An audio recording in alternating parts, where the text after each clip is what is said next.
cháu có chỉ kia là bê xe bê tu Mrs. Mong Minnesota giờ này trong ngõ pha nên có trâu nọ luôn bê hu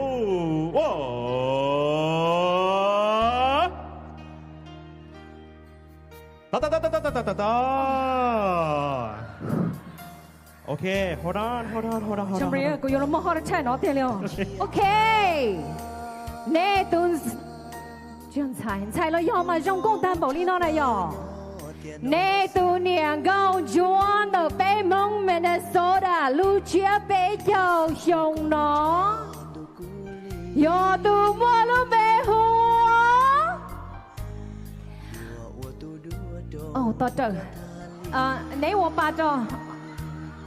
Bê tu Mrs. Mong Minnesota giờ này trong ngõ pha nên có trâu giờ mua luôn bê hu